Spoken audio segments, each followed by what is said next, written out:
আমাদের এই যে প্রোগ্রামগুলো যেগুলো আজকে করা হয়েছে, দীর্ঘদিন ধরে মানুষরা নির্যাতিত হচ্ছে, মেন্টালি ফিজিক্যালি যেভাবেই হোক। ওদের মধ্যে বিচার ব্যবস্থাটা ঠিক নেই বলে আমাদের এই সংগঠন forum for fast justice, society for fast justice, এই যুক্ত হয়ে সব জায়গায় পুরো অল ওভার ইন্ডিয়াতে আমাদের 125 থেকে বেশি সংগঠন একসাথে করে আমরা এটা চালিয়ে যাচ্ছি। আমাদের যে চেয়ারম্যানের কথাটা আমি শুনলেন না, শরীর খারাপ আছে বলে ভালো করে বলতে পারছেন না। এবার ব্যাপারটা হচ্ছে সময়টা আমাদের কাছে খুব সংক্ষেপে আছে। আমরা 1 ঘন্টা দিনে করেছিলাম, আজকে দেরি হয়ে গেছে। তো প্রেস রিলিজটা আপনাদের কাছে দেওয়া হয়েছে। এবার এই ডিনায়াল জাস্টিস সিস্টেমগুলোর মধ্যে আমরা যে একটু সাফারটা করছি, এই জায়গাটা এসে আমাদের কনভেনার পাটিল পাটিল পশ্চিম ন্যাশনাল কনভেনার পাটিল পাটিল বসে আছেন। এবার সময়টা কম হওয়ার কারণেই আমি আপনাদের কাছে অনুরোধ করছি যে আপনারা প্রেস রিলিজে হিসেবে যা কিছু আছে বা উনি যা বলেছেন তাতে যদি প্রশ্ন করেন, আপনাদের যা জানা দরকার আছে সেটা আপনি যদি প্রশ্ন করে নেন তাহলে আমার জন্য আপনাদের জন্য খুব সুবিধা হয়ে যাবে। আপনাদের মূল বিষয়বস্তুটা তুলে ধরুন, মূল বিষয়বস্তুটা তুলে ধরুন, मेन मैटर तुले धरुन। हम बोल रहे हैं आप लोग का जो प्रोग्राम का जो मैटर आप लोग बोल रहे हैं, मेन सही को मेन सब्जेक्ट को उठाइए, सही बोलिए मेन सब्जेक्ट उनका तो तबियत ठीक नहीं है, उसको कुछ बोलने नहीं। हाँ बोलूँ প্রবলেমটা হচ্ছে জুডিশিয়ারি যখন আমরা যাই কোর্টে, কেন যাই? পাওয়ার জন্য, জাস্টিসের জন্য যাচ্ছি, কিন্তু জাস্টিস পাচ্ছি না, ডেট পাচ্ছি আমরা। আর ডেট কত ডেট, কোনো এন্ড নেই। আজকে কেস ফাইল করলো 10 বছর, 20 বছর, 30 বছর, 40 বছর, 50 বছর, কোনো অ্যাকাউন্টেবিলিটি নেই।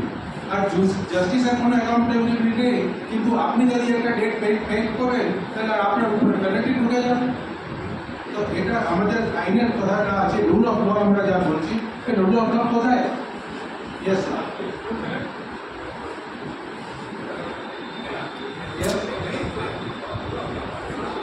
আপনারা আর কি করতে চান, কি প্রসিডিওর করতে চান? इसका बाद तो लोग क्या करना चाहते हैं? इसके बाद क्या करेंगे? देखिए हम लोग का कोर्ट में कई PIL है, अलग अलग मैटर में भी है पब्लिक के सामने। जैसे अभी मैं एक छोटा सा उदाहरण दे रहा हूँ आपको। बेंगलोर में जो लड़का ने सुसाइड किया, अतुल ने जो सुसाइड किया बेंगलोर में, वो क्यों सुसाइड किया? क्या उसके वो लड़की के ऊपर में सब दोष दे रहे हैं? असल में थोड़ी सारी रिस्पॉन्सिबल है। 2 साल के अंदर में आउट ऑफ 2 years उसको 214 रेट्स दिए हैं। How it is possible? तारीख पे तारीख वो आदमी बेचारा उसी के कारण, कोर्ट के परेशानी के कारण सुसाइड किया। आप ऐसा कितने लोगों को जानते हैं? कई लोग, करोड़पति लोग जो है अपने आप में सोचते हैं कि आप करोड़पति है, ये करेंगे वो करेंगे, मगर न्याय के सामने में सब जाके बीवी के बच्चे बन जाते हैं। गलत काम करने वाले लोग जो है, आज देखिए बाराम मसला है, उसके यहाँ जाइए आप 2 मिनट में फैसला हो जाएगा, और वही फैसला कोर्ट में जाइए 200 साल में नहीं होता है। तो this is the situation as of today. People believe the address, people believe the parabola, but people don't come to the court because they know कि हमको सिर्फ तारीख मिलेगी, न्याय नहीं मिलेगा। ये तो आज की सिचुएशन हो गई। Yes sir. সেই যে সাধারণ মানুষ, আপনি আপনারা কি বার্তা পৌঁছে দিতে চান? যে সাধারণ মানুষের উপরে আমরা যে আপনি বলবেন যে কী করা যায়, ইন্টারনেট ট্রেনিং আমরা চালাচ্ছি। আমরা একটা মানে উইথ ফুল কনফিডেন্স আমরা বলছি, আপনার উইথ রেসপন্সিবিলিটি। छत्तीसगढ़ एवं जम्मू एंड काश्मीर ये দুটো জায়গায় আমরা নালসাকে অ্যাপ্লাই করলাম যে আপনার ন্যাশনাল লিগাল সার্ভিস হবে। ওদের কাজ আছে যে ওদের গরিব মানুষকে হেল্প করবে, করছেন না। আমরা 3বার চিঠি লিখলাম, অ্যাপয়েন্টমেন্ট চাইলাম, অ্যাপয়েন্টমেন্ট হলো না। আমরা গেলাম ওখানে, তো বলছে এখানে তো সবাই NGO আসছে, এখানে কাটোরা নিয়ে টাকা আনলাম। আমরা বললাম আমরা টাকা নিতে আসি না, আপনার কাটোরা কোথায়? আমরা টাকা দিতে এসেছি। তো বলছে কী ব্যাপার? আমরা কাজ করবো, আপনার পয়সার আমার দরকার নেই। আপনি আপনার লিগাল এড দরকার, আপনার ওকিলটা দেবেন, ওটা আপনাকে দিন, ও পেপারের খরচাটা যা আছে ওদের মানে it is applicable for all. যারা পুয়ার ওর জন্য ওটা আপনি ফ্যাসিলিটিটা আছে ওটা করে দিন, বাকি আমার দরকার নেই। আমার staff will work free of cost. ছত্তিশগড়ে আমাদের যে ফার্স্ট ইয়ারে টাটা ট্রাস্টের রিপোর্ট আছে যে আপনার NGO লিগাল এড ক্লিনিক ছিল, এটা serve each and every village of the Chhattisgarh. This has never happened in the country. Similarly, in Jammu and Kashmir, we have reached to each and every village. The technology is available. We are giving the technology free of cost. Why government is not accepting it? Because they will have to work. And ওরা কাজ করতে চাইছে না, না কাজ করার জন্য কারণে এই সব জিনিসটা নিচ্ছে না। ওকে, আর ভারত সরকারের একটা রিপোর্ট আছে আমাদের সফটওয়্যারের উপরে যে এই সফটওয়্যার করতে গেলে 100 কোটি টাকা লাগতে পারে। We are giving it free. Why you are not taking? Because they don't want pendency to be reduced. কেন? সাধারণ মানুষের ভরসা হচ্ছে কোর্ট, সাধারণ মানুষের ভরসা হচ্ছে কোর্ট। কোর্টে যদি কাজ যদি এত দেরিতে বা কিছু হয় তাহলে আগামী দিনে কী বার্তা কী করতে পারে? দেখুন, কোর্টের উপরে ভরসা আমাদের রাখতেই হবে, কেন সংবিধান ব্যবহার করছে। তো সংবিধান এটাও বলছে 39A আর্টিকেল আপনি দেখুন, ওখানে বলছে টাইমলি জাস্টিসের কথা আছে। Where is the timely justice? যখন কোর্ট নিজের কাজ আইন মানে না, টাইমলি জাস্টিস দিচ্ছে না, তাহলে আমাদের একটু বলছে যে আপনি কনস্টিটিউশন হিসাবে চলুন। Rule is for everybody, same rule. কনস্টিটিউশনে আপনি কত ক্লজ আছে এর ভিতরে কথা বলছেন যে আপনার টাইমের ভিতরে জাস্টিস দিতে হবে। টাইমের কোনো ডেফিনেশন নেই। 39A ক্লিয়ারলি বলছে within reasonable time. What is the reasonable time? Nobody knows. আরেকটা কথা, ল কমিশন অফ ইন্ডিয়া আমার টাকা দিয়ে চলছে, আমার মানে public money. Law commission of India report করেছে 120 or 124 report, something is like that. ওর ভিতরে বলেছে যে জজেসের সংখ্যা বাড়াতে হবে, এই জজেসের সংখ্যার উপরে হবে না। জজেসের সংখ্যা কেন বাড়াচ্ছে না? আমাদের 145 কোটি লোক আমরা আছে, লোকের কম কমই আছে, লোকের কমই নেই। তাহলে ব্যাপারটা কি? কারণ কেন আপনার জজের সংখ্যাটা বাড়াচ্ছেন না? প্রবলেমটা হচ্ছে ইনফ্রাস্ট্রাকচার। ইনফ্রাস্ট্রাকচারের জন্য টাকা কোথায়? 4 বছরের আগের কথা আমি বলছি, যখন total national budget 39.75 lakh crore রুপিসের ন্যাশনাল বাজেটের ভিতরে জুডিশিয়ারিকে কত দিয়েছে? 1200 কোটি টাকা। এটা কি হবে? 1200 কোটি টাকা। আর পেন্ডিংসি কত ছিল যখন 2014 বিজেপি গভর্নমেন্ট পাওয়ারে এলেন? এর ভিতরে আপনার লেখা অনেক লেখা আছে ন্যাশনাল এডুকেশন পলিসি আমরা নিয়ে আসবো। আজকে অব্দি ন্যাশনাল এডুকেশন পলিসি আসেনি। বাজেটের কথা হচ্ছে আমাদের নতুন কোর্ট তৈরি করতে হবে। নতুন কোর্ট তৈরি করার জন্য বাজেট লাগবে। টাকা কোথায়? টাকা তো বাজেট আসছে না।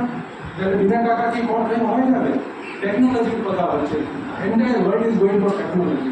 আপনি ধরুন যে কোভিড ছিল, কোভিডের ভিতরে কোর্ট বন্ধ ছিল। যখন কোভিড শেষ হয়ে গেছে, Uttarakhand chief justice of India, chief justice Uttarakhand হাইকোর্ট কোর্টটা মানে ভার্চুয়াল কোর্ট বন্ধ করে দিল যে আপনার সবাইকে আসতে হবে।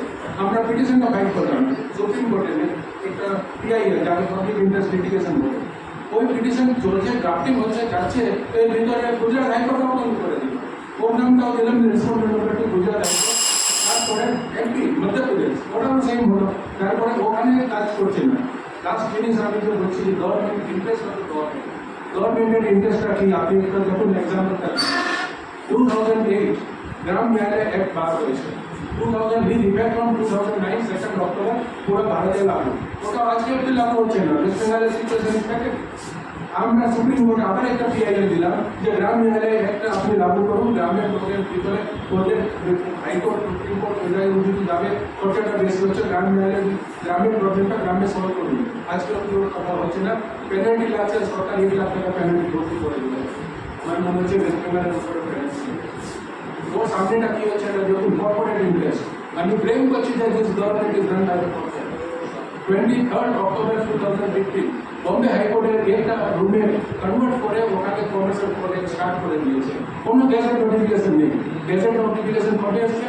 1 জানুয়ারি 2016। গেজেট নোটিফিকেশন 4 মাস পরে, ওর আগে চালু হয়ে গেল। বিনা গেজেট নোটিফিকেশন কি আপনি কিছু কাজ করতে পারবেন? টাকা স্যাংশন হলো কোথায়? এরপর আমরা পদক্ষেপ কি নেবেন? ফাস্ট ট্র্যাক কোর্ট হয়েছে, ফাস্ট ট্র্যাক কোর্ট তো হয়েছে। ফাস্ট ট্র্যাক কোর্ট, আমি ফাস্ট ট্র্যাক কোর্টের ভিতরে আপনার বলছি যে ফাস্ট ট্র্যাক কোর্ট কেন? Why fast track court?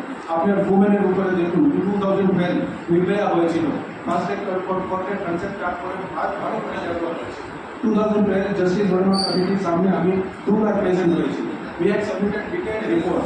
আমাকে পার্সোনালি উনি ডেকেছিলেন, অন্যান্য অনেক সঙ্গে ওর ভিতরে যে আপনি কি সাজেশনটা দিচ্ছেন, আমাদের মনে হচ্ছে টাইমটা হয়ে গেছে স্যার, 5-7 মিনিট আমাদের একটু দিয়ে দিন। এই যে 2012 জাস্টিস বর্মা কমিটি রিপোর্ট আজ কি হয়েছে, ওর হালতটা কি? উনি যে রেকমেন্ডেশন করেছে যে হেল্পলাইন 181 যে it is parallel to 911 in USA, আজকে ওর স্ট্যান্ড অ্যালোন 181 যে হেল্পলাইন ছিল USA 911 এর হার্ড কপি ওকে স্যার শেষ করে দিয়েছে, ওকে স্ট্যান্ড অ্যালোন করে দিয়েছে। মানে আপনি অফিসে আসুন, ওখানে গিয়ে অ্যাপ্লিকেশন করুন, আপনি কি আগে যাচ্ছেন না পিছনে যাচ্ছেন? You are taking the country forward or backward. একবার কথা বলবে যে আমরা চাঁদের উপরে পৌঁছে যাচ্ছি, কিন্তু আমরা এখানে উমেনের অ্যাট্রোসিটিতে দেখুন 2012 ন্যাশনাল ক্রাইম রিপোর্ট ব্যুরো আপনি দেখবেন মহিলা সঙ্গে উপরে অত্যাচার ছিল, আজকে ওর ডবলের বেশি হয়ে যাচ্ছে। Then where is your system, where is your recommendation of justice Verma. আপনি যে কোনো জিনিসটা করুন ওর ভিতরে আপনি কত অত অত নোংরা কাছাড়াটা পাবেন। Thank you sir, sorry